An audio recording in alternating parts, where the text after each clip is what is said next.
रहीम अस्सलाम वालेकुम नादरीन, आप यूट्यूब चैनल देख रहे हैं। मैं इमरान खान हूँ। आज नादरीन पाकिस्तान का एक बहुत बड़ा दिन है और मैं नहीं जानता कि नतीजा क्या निकलेगा। मुझे आइडिया नहीं है कि क्या होगा, लेकिन पाकिस्तानियों को मैं जानता हूँ। पाकिस्तानी जो है वो आज़ादी पसंद है, पाकिस्तानी जो है वो इंसाफ पसंद है। पाकिस्तानी गलत फ़ैसला नहीं कर सकते। पाकिस्तान बनाने से लेकर अब तक पाकिस्तानियों ने तमाम फ़ैसले ठीक किए हैं, लेकिन पाकिस्तानियों के ऊपर जो टोला मुसल्लत है उसने हमेशा पाकिस्तानियों की राय का एहतराम करने की बजाय बंद कमरों में फ़ैसले करके पाकिस्तान को नुकसान पहुंचाया है। आज पाकिस्तान का एक बहुत बड़ा दिन है। पाकिस्तान की मौजूदा तारीख के सबसे बड़े सियासी रहनुमा ने पाकिस्तानियों को कॉल दी है और जेल से बैठकर कॉल दी है। आज अगर एक बड़ी तहरीक का आगाज़ हो जाता है, ये याद रखिएगा कि आज के दिन में सारा फैसला नहीं होगा, लेकिन आज के दिन में एक मोमेंटम बनना शुरू होगा और ये आइंदा चंद दिनों तक चलेगा। देखना यह है कि हुकूमत अवामी ताकत का मुकाबला कितनी देर तक कर सकती है, या दूसरी चीज़ ये देखनी होगी कि हुकूमत की फस्तायत के सामने पाकिस्तान के करोड़ों लोग घुटने टेक देते हैं या हुकूमत के सामने डट कर खड़े हो जाते हैं और उन्हें ये कहते हैं कि हम टैक्स देते हैं, ये मुल्क हमारे पैसों से चलता है, हम इस मुल्क के मालिक हैं, तुम हमें डंडों के साथ दबा नहीं सकते, जुल्म और फस्तायत के साथ हमारा हक हमसे नहीं छीन सकते। या तो फिर पाकिस्तानी राज करेंगे इस मुल्क पे, या फिर पाकिस्तानियों के ऊपर एक मखसूस टोला राज करेगा। माफिया का राज इस मुल्क के ऊपर रहेगा।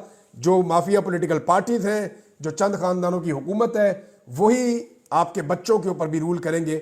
आज जो तहरीक शुरू होने जा रही है, ये इसमें एक फैसला कौन रोल प्ले कर सकती है। कुछ डेवलपमेंट्स हैं, मैं आपके साथ शेयर करूंगा, लेकिन दिन बहुत इंपॉर्टेंट है। मेरे ख्याल में इलेक्शन के दिन से भी ज़्यादा इंपॉर्टेंट है। मेरे ख्याल में ये अब तक की पाकिस्तान तहरीक इंसाफ की सबसे बड़ी कॉल है।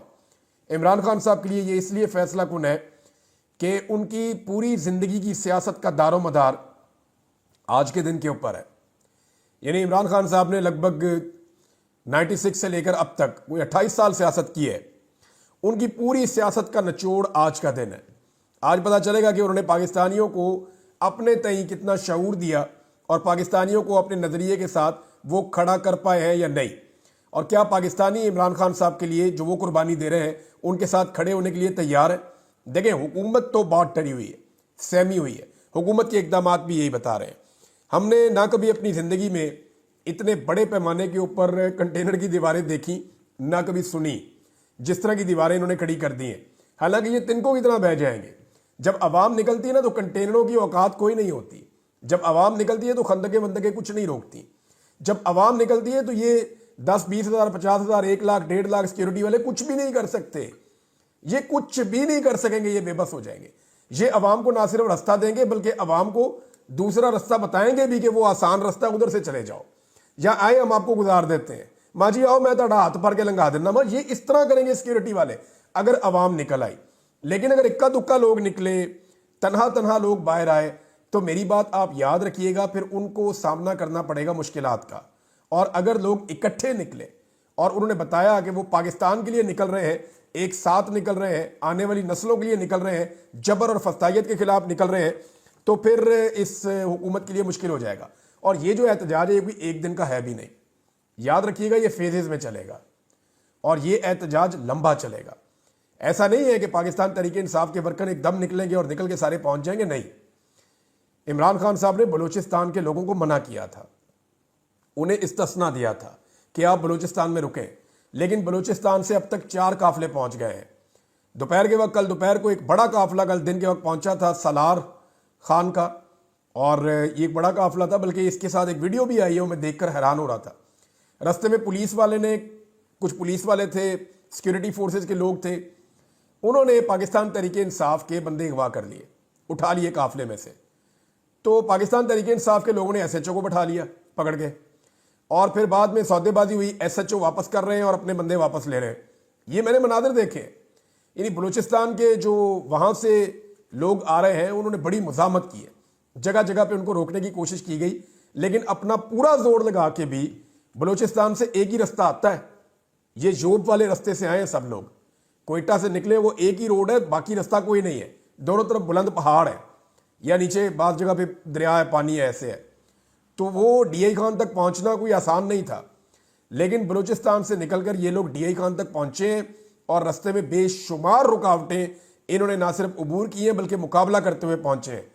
तो खैबर पख्तूनख्वा से इस्लामाबाद पहुंचना जैसे मुश्किल है, ऐसे ही एक सूबाई हुकूमत की पूरी ताकत का मुकाबला करके बलूचिस्तान से काफिले कुछ इस्लामाबाद पहुंच गए हैं और कुछ खैबर पख्तूनख्वा पहुंच गए हैं और ये अब इंतज़ार कर रहे हैं फाइनली जब सारी चीज़ें इकट्ठी हो जाएंगी। आज दोपहर के बाद आपको ज़्यादा मनाजिर नजर आना शुरू होंगे एहतजाज के, लोग निकलना शुरू करेंगे। शेर अफजल मरवत की ड्यूटी है कि उन्होंने इस्लामाबाद की तरफ लोगों को मुतहरिक करना है और उसके लिए वो कॉल दे रहे हैं, अपने लोगों को इकट्ठा कर रहे हैं। शेर अफजल का और उनकी पार्टी के लोगों का ये कहना है कि हज़ारों लोग इस्लामाबाद में मौजूद हैं जो पहले से इस्लामाबाद में आ गए हैं और वो एहतजाज की कॉल के ऊपर पूरी तरीके से जोर लगाएंगे और लबैक करेंगे। हुकूमत की जानिब से ये कहा गया है कि जितने बंदे मैक्सिमम हो सके उनको गिरफ्तार किया जाए, लेकिन मुझे ऐसा लगता नहीं है। हज़ारों लोगों की गिरफ्तारी कभी भी मुमकिन नहीं होती। पुलिस जो है वो इक्का दुक्का लोगों को गिरफ्तार कर सकती है, 100, 200, 400, 500, 1000 आदमी मैक्सिमम। जलूस या जलसे वाले दिन हजारों की तादाद में बहुत बड़े पैमाने पे लोगों को गिरफ्तार नहीं किया जा सकता, ये मुमकिन नहीं है। मुझे लगता है कि ये डराने के लिए हिकमत अमली है कि लोग डर जाएंगे, जनाब बाहर निकलेंगे तो हम गिरफ्तार हो जाएंगे। मेरे ख्याल में लोगों का अब गिरफ्तारी से डर भी निकल गया। जितने लोग भी गिरफ्तार होते हैं वो इमरान खान के नारे लगाते हुए आते हैं। और इस वक्त जो मनाजिर मैं देख रहा हूं, बहुत सारे लोगों ने वीडियो भेजी हैं। कैदी नंबर 804 का जो पेंट लेके नौजवान कर रहे हैं इस वक्त तमाम अहम शाहराहों पे, कंटेनर्स के ऊपर, मुख्तलिफ जगहों पे स्प्रे पकड़ के कैदी नंबर 804 नौजवान लिख रहे हैं और लगातार लिखते चले जा रहे हैं। ऐसा लगता है कि इस्लामाबाद में और पूरे पाकिस्तान में दफ़ा 144 नहीं, दफ़ा 804 नाफिज कर दी है नौजवानों ने।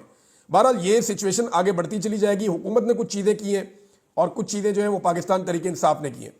एक तो जो स्वाबी के लिए पाकिस्तान तहरीक इंसाफ की मशीनरी निकली थी, जिन्होंने कंटेनर उठा के फेंकने थे या कंटेनर साइड पर करने थे, वो जब मशीनरी पेशावर से निकली और 5 किलोमीटर तक उसने सिर्फ ट्रेवल किया तो मशीनरी को मोटरवे पुलिस ने रोका और नामालूम अफराद ने उसके ऊपर हमला कर दिया। मशीनरी के ऊपर फायरिंग की गई, वहाँ पे खून के धब्बे भी मिले। मशीनरी के ड्राइवर और जो हेल्पर्स हैं वो उसके बाद गायब हो गए, उनका कुछ पता नहीं चल रहा, उन्हें नामालूम अफराद उठाकर ले गए। मशीनों के ऊपर पेट्रोल डाल के आग लगाने की तैयारी की जा रही थी कि इतने में पाकिस्तान तहरीक इंसाफ के लोग पहुंच गए और उन्होंने जब नामालूम अफराद के पीछे दौड़ लगाई तो वो खेतों में भाग के निकल गए। तो इस तरह जो है वो मशीनें तो बच गई हैं, लेकिन ड्राइवर जख्मी है। कौन जख्मी है, उसको कहाँ ले जाया गया, इसके बारे में कुछ पता नहीं है। लेकिन ये इंतहाई अफसोसनाक बात है कि खैबर पख्तूनख्वा के अंदर जाके पेशावर से सिर्फ 5 किलोमीटर दूर मशीनों को जलाने की कोशिश की गई है। क्या इस मुल्क के अंदर कोई कानून नहीं है? क्या इस मुल्क के अंदर कोई इंसानियत नहीं है? लोगों के कंटेनर पकड़ के, उनके अंदर कीमती सामान है, वो पकड़ के सारे शहरों के अंदर बंद कर दिए कंटेनर्स। वो एक ताजर का वीडियो लगा हुआ था, वो ये कह रहा है, कहता जी मेरे कंटेनर को, जो कपड़े का कंटेनर था, उसको पहले लूटा, पुलिस वालों ने उसमें से कपड़ा निकाला, कीमती कपड़ा निकाला, और बाद में जब कंटेनर खाली हो गया तो उसको आग लगा दी और आग लगा के ये बताया जी कपड़ा आपका अंदर ही जल गया और पर्चा जी हम पाकिस्तान तहरीक इंसाफ पे दे देंगे। ये है जी, इल्जाम लगा दिया तहरीक इंसाफ से, कंटेनर पुलिस ने लूट लिया। वहां इस्लामाबाद में कई कंटेनर्स को आग लग गई है और एक कंटेनर के बारे में तो सहाफी कह रहे हैं कि उसके अंदर केमिकल था कोई, तो इन्होंने उसको वेल्डिंग करना शुरू कर दिया। ऐसे डफर हैं, इन्होंने केमिकल वाले कंटेनर को वेल्डिंग करना शुरू किया, उसके अंदर चिंगारी गई, वहां आग भड़क गई, खुदा ना खास्ता बड़ा नुकसान हो जाता। और कई जगहों पे और भी कंटेनर्स को आग लगने के वाकयात रिपोर्ट हो रहे हैं। यानी ये बड़ा आसान तरीका होता है कि आप कंटेनर के अंदर से कीमती सामान चोरी कर लें, बाद में थोड़ा सा सामान छोड़ के उसको आग लगा दें और बाद में ये कह दें कि जनाब इसको लोगों ने आग लगा दी है। लेकिन एक दिन पहले से ये काम शुरू हो गया है। सफेद रंग का कपड़ा डाल दिया जी, जो डी चौक की तरफ जाते हैं ना, कंटेनर्स की जो बड़ी वॉल है उसके ऊपर डबल कपड़ा सफेद रंग का डाल दिया है ताकि ज़रा बुरा ना लगे, ज़रा अच्छा लगे, इंप्रेशन अच्छा जाना चाहिए। उस कपड़े को क्रोमा के तौर पे इस्तेमाल किया वहाँ सारे लोगों ने, और उसके ऊपर कभी इमरान खान की फ़ोटो लगा देते हैं, कभी कोई बैनर लिख देते हैं, कभी कोई बैनर लिख देते हैं, तो वो हुकूमत को हर किया हुआ काम उल्टा पड़ जाता है।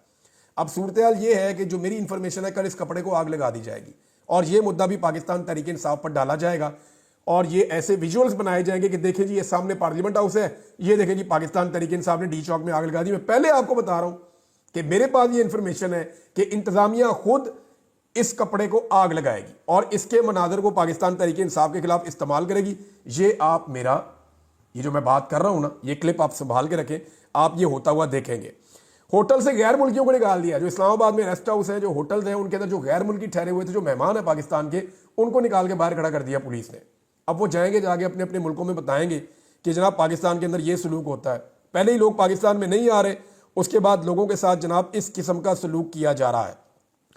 एक और चीज जो है वो बहुत अजीब हुई, और वो ये है कि मीडिया से भी बारीक वारदातें डलवाई जा रही हैं। कभी कहा जाता है जी मुज़ाकरात दोबारा शुरू हो गए, कभी कहा जाता है जी इमरान खान को जो है वो अभी बस छोड़ने वाले हैं, कभी ये कहा जाता है जी कल इमरान खान को छोड़ देंगे, कभी ये कहा जाता है जी फलां जगह पे एहतजाज की कॉल मुअख्खर हो गई है, कभी कुछ। तो सोशल मीडिया पे और मीडिया के ऊपर एक इस तरह की टग ऑफ वार भी चल रही है। लेकिन पाकिस्तान तहरीक इंसाफ ने डिनाई किया है। एक खबर ये भी आई थी और एक वक्त में ऐसा लग रहा था कि शायद ये खबर ठीक है, और बड़े वसूख के साथ कुछ लोग ये कह रहे थे कि जनाब लाहौर का जो एहतजाज है वो अब लाहौर के अंदर ही होगा और सलमान अकरम राजा उसको लीड करेंगे। ये एक ओपिनियन आई थी, लेकिन इसके ऊपर अमल दरामद नहीं हुआ। मैंने जब अपने तौर पे चेक किया तो ये राय भी दी गई थी, लेकिन इसको पार्टी ने माना नहीं। और शहबाज गिल ने भी, कासिम सूरी साहब ने भी, और उनके अलावा जो है वो शेख वकास अकरम साहब ने, इन लोगों ने डिनाई किया, क्योंकि इमरान खान साहब की कॉल है इस्लामाबाद की। इमरान खान साहब ने सबको कहा कि पहुंचो इस्लामाबाद। अब कोई 1 दिन में पहुंचे, 4 दिन में पहुंचे, 6 दिन में पहुंचे, 10 दिन में पहुंचे, पहुंचना सबने इस्लामाबाद है, और तब तक वापस नहीं आना जब तक के मुतालबात तस्लीम नहीं हो जाते। मेरे ख्याल में ये एहतजाज शुरू तो होगा 24 तारीख को आज के दिन, लेकिन ये मोमेंटम पकड़ता जाएगा और लोग इसके साथ जुड़ते जाएंगे। मीडिया की जो बारीक वारदातें हैं या सोशल मीडिया की, मैंने आपको बताया वो भी जारी है, और कुछ लोग जो हैं वो जानबूझकर झूठ फैला भी रहे हैं। मामला असल में क्या है? मामला यह है कि चोरी का माल है लुटेरों के पास। इन्होंने फार्म 45 चोरी किए हुए हैं और जाली फार्म 47 के ऊपर हुकूमत बनाई हुई है। अब इनके पास चोरी का माल है जो हुकूमत की सूरत में है। अब चोरी का माल ये छुपाते हैं और जो असल मालिक हैं जिनका वो माल है वो बरामद करने के लिए आ रहे हैं। अब ये कभी कंटेनरों के पीछे छुप रहे हैं, कभी ये खंदकें खोद रहे हैं। पाकिस्तान की तारीख में, यानी पाकिस्तान की 70-75 साल से ज़्यादा की तारीख है, पाकिस्तान की 1947 से लेकर आज 2024 तक इतनी लंबी तारीख में कभी इतना बड़ा ब्लॉकेज नहीं लगा, कभी इतने कंटेनर्स खड़े नहीं किए गए, कभी इतनी खंदकें नहीं खोदी गई। हत्ता कि खालिद खुर्शीद साहब ने बताया कि गिलगित बल्तिस्तान से हम एहतजाज के लिए आ रहे थे तो रास्ते में माइन लगा के जो पहाड़ है उसको गिराया गया और रास्ता ही पक्का पक्का बंद कर दिया गया। अब उसको खोलेंगे कैसे? वहाँ मशीनें लगेगी, क्रेनें लगेंगी, कई दिन लगेंगे वो रास्ता खुलेगा। अब ये लोग तो शायद कोई और रास्ता अडॉप्ट कर लेंगे, लेकिन जो आम शहरी हैं गिलगित बल्तिस्तान के, कोई बीमार है, किसी का और मसला है, किसी की इमरजेंसी है, वो सारे लोग वहाँ फंस गए। हुकूमत को कुछ नजर नहीं आ रहा। लोग एम्बुलेंसेस के अंदर मारे जा रहे हैं, लोग जो है वो मिन्नतें और तरले कर रहे हैं, कई ड्राइवर और गाड़ियों वाले लोग जो है वो रो रहे हैं। हॉस्टल्स खाली करवा दिए, नौजवान बस अड्डों पे गए कि अपने घर वापस चले जाए, पता चला बस अड्डे भी बंद है, नौजवान सड़कों पे हैं। अब वो भी एहतजाज करेंगे बहुत बड़ी तादाद में। जिन नौजवानों को एहतजाज शायद नहीं करना था उनको जबरदस्ती हुकूमत ने एहतजाज के अंदर शामिल कर दिया है। सिचुएशन यहां तक पहुंच गई है। हुकूमत जो है वो हर वो बोंगी मार रही है जो हुकूमत को नॉर्मली नहीं मारनी चाहिए। अच्छा, पाकिस्तान तहरीक इंसाफ के बहुत सारे लोग और आम शहरी जो है ना वो उलमा से भी शिकवा कर रहे हैं। वो ये कह रहे हैं कि उलमा इकराम ने हक का साथ नहीं दिया। मिसाल के तौर पे मुफ्ती तकी उस्मानी साहब ने थोड़े दिन पहले, उन्हें नजर आया कि रात के वक्त कहीं जाग के कामरान टसूरी साहब जो गवर्नर है सिंध के, वो कोई हजरत उमर फारूक रज़ी अल्लाह तआला अन्हु की सुन्नत पे अमल कर रहे हैं और उनकी मिसाल उनके साथ जोड़ दिया पकड़ के मुफ्ती तकी उस्मानी साहब ने। उन्हें रात को कामरान टसूरी सड़कों पे फिरते हुए नजर आ रहे हैं, लेकिन उन्हें पाकिस्तान में दिन दिहाड़े होता हुआ जुल्म, जबर और फसायत नजर नहीं आ रही। जब आलम दीन, और इस लेवल का, इस पाए का आलम दीन, जब जुल्म और जबर को ना देख सके और ना उसके खिलाफ आवाज उठा सके, तो फिर उसको अपने इल्म के बारे में रुजू करना चाहिए कि कहीं वो गलत तरफ तो नहीं खड़ा हुआ। उसे रुजू करना चाहिए और अपने अंदर झांक कर देखना चाहिए कि वो जालिम और जाबिर का साथ तो नहीं दे रहा, वो कंप्रोमाइज तो नहीं हो गया।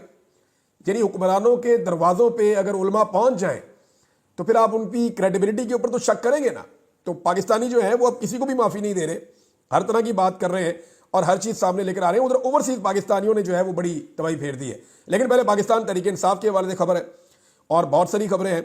ये इमरान खान साहब की फाइनल कॉल है और अब या तो इमरान खान साहब ने जीतना है या इमरान खान साहब ने कहा कि फिर कुछ बाकी नहीं बचेगा। और नाज़रीन, ओवरसीज पाकिस्तानियों के हवाले से बहुत इंपॉर्टेंट खबरें आ रही हैं। डोनाल्ड ट्रंप के घर के बाहर फ्लोरिडा में ओवरसीज पाकिस्तानियों ने एक दिन पहले एहतजाज कर दिया है और ये जो एहतजाज किया है ये एक आइलैंड टाइप का बना हुआ है, वहाँ पे डोनाल्ड ट्रंप का घर है और पानी के इस तरफ जो है वो जगह बनी हुई है। वहाँ पे ओवरसीज पाकिस्तानी पहुंचे बड़ी तादाद में। उनके पास पाकिस्तान के झंडे थे, कुछ लोगों के पास अमेरिका के झंडे थे और पाकिस्तान तहरीक इंसाफ के झंडे थे। उनके पास अपना पूरा एजेंडा था लिखा हुआ, वो सारी चीज़ें लेकर गए थे। वहाँ पे जो ट्रंप इंतजामिया, जो ट्रंप के अपने लोग हैं, जो उनकी सिक्योरिटी की उनकी अपनी टीमें क्योंकि ट्रंप वहीं पे बैठ के अपना सारा हुकूमत जैसे बनानी है, जिस जिसको शामिल करना है, जिसकी जो ड्यूटी लगानी है, वो सारे काम ट्रंप वहाँ से डील कर रहा है। तो डोनाल्ड ट्रंप जो है उसके घर के बाहर एहतजाज किया और उनको बाकायदा आगाह किया गया कि पाकिस्तानी क्यों आए हैं और किस मकसद के लिए ये एहतजाज कर रहे हैं और पाकिस्तान के अंदर क्या चल रहा है, ये सारा कुछ उन्हें प्रोवाइड कर दिया गया। दूसरी जो चीज़ हुई है वो ये है कि पाकिस्तानियों का जो सबसे बड़ा एहतजाज होने जा रहा है अमेरिका में, वो वाशिंगटन डीसी में है। अब आप अंदाज़ा कीजिए कि वाशिंगटन डीसी में यह एहतजाज होगा और कैपिटल हिल के सामने यह एहतजाज होगा। बड़ी तादाद में पाकिस्तानी आएंगे और पाकिस्तानी वहाँ पे जो तकारीर करेंगे उसमें वो जो बाइडन के ऊपर तनकीद करेंगे और जो अमेरिकन पुलिस है वो उनको वहाँ पे सिक्योरिटी फराहम करेगी। कितना बड़ा फ़र्क है। अमेरिका अपने आप को सुपर पावर कहता है, दुनिया का सबसे तगड़ा मुल्क है। उस मुल्क के अंदर पाकिस्तानी जो वहाँ पे पहले दर्जे के शहरी भी नहीं है, वो जाएंगे उस मुल्क के हुक्मरान के दरवाजे के सामने खड़े होंगे, हुकूमत के दरवाजे पे खड़े होकर हुकूमत की बुराइयां करेंगे और वो ये कहेंगे कि आपने ज्यादती की पाकिस्तान के साथ, जो बाइडन पे तनकीद करेंगे और उस मुल्क की इंतजामिया और पुलिस पाकिस्तानियों को वहां पे तहफ़्फ़ुज़ देगी। लेकिन पाकिस्तान में आप दारुल हुकूमत में दाखिल नहीं हो सकते। ये फ़र्क है अमेरिका में और पाकिस्तान में। जब तक पाकिस्तान में डेमोक्रेसी नहीं होगी, आज़ादी इज़हार राय नहीं होगी, जब तक पाकिस्तान में रूल ऑफ लॉ नहीं होगा, तब तक पाकिस्तान जो है वो इन मुल्कों का मुकाबला नहीं कर सकता। पाकिस्तान ऐसे ही हमेशा पीछे रहेगा जब तक कि हम अपना किबला दुरुस्त नहीं करेंगे। एक बहुत बड़ा एहतजाज है जिस पे हुकूमत बहुत ज्यादा परेशान है और वो एहतजाज होने जा रहा है 10 डाउनिंग स्ट्रीट में। यहां जो पाकिस्तानी हैं वो बहुत बड़ी तादाद में पहुंच रहे हैं और जो अंदाजे आ रहे हैं वो ये है कि ये हिलाकर रख देगा पूरी हुकूमत को और पूरे सिस्टम को। जो 10 डाउनिंग स्ट्रीट में एहतजाज होने जा रहा है, पाकिस्तानी हुकूमत और पाकिस्तानी सफारत खाना और जितने अहम लोग हैं वो पूरी कोशिश कर रहे हैं कि किसी तरह ओवरसीज पाकिस्तानियों को इस एहतजाज से रोका जा सके। लेकिन 10 डाउनिंग स्ट्रीट पे होने वाला एहतजाज बहुत बड़ा इंपैक्ट क्रिएट करेगा पाकिस्तान के लिए, पाकिस्तान की यहां पे मौजूद हुकूमत के लिए। देखें होगा क्या, पाकिस्तान में जो कुछ हो रहा है दुनिया उसको सिर्फ देखेगी एक खबर के तौर पे, लेकिन जब उन मुल्कों के अंदर बड़े बड़े एहतजाज होंगे तो फिर वो देखेंगे कि हमारे मुल्क के अंदर भी एहतजाज हो रहा है। फिर वो गौर करेंगे, फिर उनको बताया जाएगा जनाब ये देखें तो पाकिस्तान के अंदर जितना जुल्म जबर और फस्तायत हो रहा है आलमी सतह के ऊपर सबको पता चलेगा और पाकिस्तानी एस्टेब्लिशमेंट के ऊपर एक दबाव आएगा कि इस जुल्म को, जबर को और फस्तायत को बंद किया जाए। अगर एस्टेब्लिशमेंट अपना हाथ उठा ले इस हुकूमत के पीछे से तो ये हुकूमत चंद घंटे भी नहीं टिक सकती। इनके बस में है ही नहीं कि ये टिक कर रह सके और ये कभी भी सस्टेन नहीं कर सकेंगे। पाकिस्तानी मीडिया जो है वो बारीक वारदातें जहां पे डाल रहा है, वहीं पे जो बैनुल अक़वामी मीडिया है वो इस सारे इशू की बहुत बड़ी कवरेज कर रहा है, बड़ी खुली कवरेज कर रहा है और वो जो कवरेज है वो बढ़ती चली जाएगी आज के दिन से लेकर अगले चंद दिन तक। एक और चीज है, जुल्म खलीलदाद का फिर एक ट्वीट आया। देखिए जुल्म खलीलदाद जो है वो ट्रंप की टीम का हिस्सा है और वो इस रीजन के अंदर पहले भी बड़े अहम फ़राइज़ सर अंजाम दे चुका है। बहुत मुमकिन है ट्रंप दोबारा उसी को मुंतखब करे और इस इलाके में दोबारा भेज दे। तो जुल्म खलीलदाद का जो कहना है वो ये है, उर्दू में ट्रांसलेट कर देता हूं मैं, कि 24 तारीख को सारी दुनिया की नज़र पाकिस्तान पर होनी चाहिए। मैं उम्मीद करता हूं कि आज़ादी, इंसाफ और इमरान खान की आज़ादी के लिए पुरअमन और कामयाब मुजाहरे होंगे। पाकिस्तानी एस्टेब्लिशमेंट को शहरियों के हुकूक और पुरअमन मार्च के हक की इज्जत करनी चाहिए। इस वक्त का तकादा यह है कि इमरान खान की आज़ादी और इंसाफ के लिए उठने वाली आवाज़ों को सुना जाए। ये जनाब जुल्म खलीलदाद का स्टेटमेंट है और इस स्टेटमेंट ने भी मौजूदा हुकूमत के लिए मुश्किलात पैदा की है। आपने गौर किया कि एस्टेब्लिशमेंट हर दफ़ा बोलती है, बात करती है, इन मामलात में बीच में आती है, इस दफ़ा आ नहीं रही, अभी तक नहीं आ रही। या तो वो इंतज़ार कर रही है कि ये ऊँट किसी करवट बैठे तो हम अपनी पोजीशन लें, या वो इस पोजीशन में नहीं है कि भी वो इसके ऊपर कोई मौक़िफ़ दें। क्योंकि वजह यह है कि अब दुनिया बदल चुकी है। जो अमेरिकन एस्टेब्लिशमेंट थी वहां पे एक तब्दीली आ रही है और वो जो एक आशीर्वाद था जो बाइडन का, वो अब मौजूद नहीं रहेगा। तो इस बदलती हुई सिचुएशन में हमारी एस्टेब्लिशमेंट को एक कंफ्यूजन है कि अब करें क्या, और वो इसी कंफ्यूजन में अभी तक आप देखें उनकी तरफ से खामोशी है, लेकिन हथकंडे सारे इस्तेमाल किए जा रहे हैं, ताकत का भरपूर इस्तेमाल किया जा रहा है। लेकिन ये ताकत अवामी ताकत के सामने कुछ भी नहीं है, कख भी नहीं है। अवाम निकली तो कोई नजर भी नहीं आएगा आपको। आप देखिएगा ये चंद घंटे की बात है, अगर पब्लिक निकल आई तो कहानी खत्म। अब तक के लिए इतने ही। अपना ख्याल रखिएगा, अपने चैनल का